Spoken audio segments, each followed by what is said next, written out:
Sebagian dari DC pinjol ada yang datang ke rumah apabila kalau kalian sedang gagal bayar. Kalian yang sedang gagal bayar mungkin bingung ya, apalagi ada yang mengancam DC-nya untuk menyita aset kalian kalau DC-nya itu mau ke rumah. Kalau kalian pernah diancam sama DC yang pingin menyita aset kalian, terus kita harus bagaimana?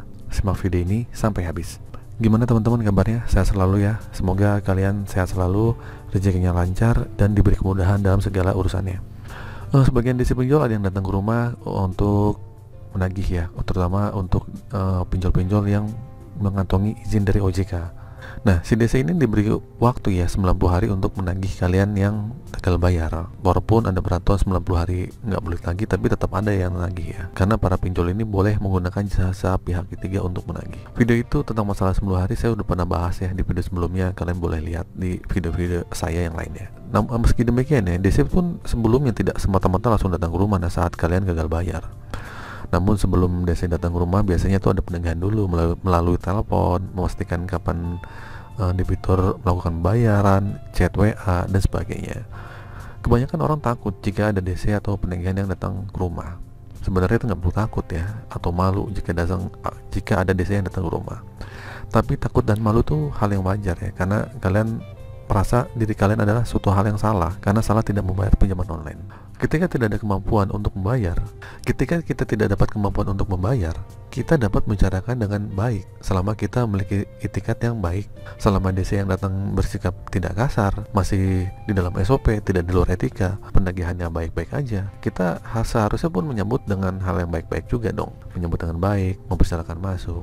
Tetapi jika DC yang datang ke rumah tidak baik, tidak bisa diajak bicara dengan baik-baik, mengancam, bicara kasar, teriak-teriak, apalagi nih ingin menyita atau mengambil barang berharga atau aset kalian ada di rumah. Misalnya ada DC datang nih, saya mau ngambil aset karena kamu nggak bisa bayar nih.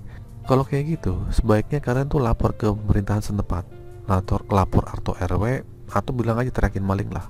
Intinya kalian jangan takut, karena kalian punya hak untuk mengusir DC. Yang datang apabila melakukan hal seperti itu disebut penagihan yang di luar etika. Mengenai DC yang mengancam untuk melakukan penyitaan, baik melalui telepon atau baik melalui chat, itu kalian abaikan aja ya. Karena pada dasarnya itu nggak boleh kita minjol barang kita disita, itu nggak bisa. Kita bukan kredit motor yang kredit motor itu diambil, motor pun diambil pun ada prosedurnya sebenarnya. Jadi sebaiknya tidak gentar dengan ancaman seperti itu. Hal ini mengingatkan DC ya, yang menagih utang. Pokoknya kalian tidak boleh menyita paksa barang-barang milik debiturnya, karena itu ada aturan mainnya, ada hukum yang berlaku. Sebab pada prinsipnya penyitaan barang-barang milik debitur yang one prestasi hanya bisa dilakukan atas dasar putusan pengadilan. Oke? Tapi jika si DC itu tetap menyita atau mengambil paksa barang-barang milik debitur, pada dasarnya perbuatan DC yang menyita atau mengambil secara paksa barang-barang milik debitur ini secara hukum ini melawan hukum dan dapat dijerat dengan pasal 362 KUHP. Jika dilakukan dengan kekerasan atau ancaman kekerasan, maka juga bisa dijerat dengan pasal 365 ayat 1 KUHP. Jadi buat kalian semua, jangan takut apabila DC yang mengancam ingin mengambil aset milik kita apabila kita tidak mampu melunasi tagihan pinjaman online. Tidak semua aplikasi pinjaman online itu memiliki DC lapangan ya. Hanya beberapa aplikasi aja yang sudah memiliki tim penagih lapangan, dan itu pun masih dikatakan random. Kalau misalnya di daerah itu banyak yang dikunjungi DC, ya kemungkinan ada gitu kan. Mungkin DC-nya sekalian lewat atau gimana. Atau mungkin tagihan kalian besar di atas 5 juta kah, mungkin DC juga agak rajin karena bonusnya juga akan besar. Tapi kalau di bawah 1 juta udah kalian jauh nih, kalian mungkin DC akan berpikir-pikir ya, ongkos nagih juga agak mahal. Jadi intinya kesimpulannya, kalau kalian diancam sama DC ingin menyita barang aset, itu nggak bisa, itu nggak akan pernah bisa. Oke?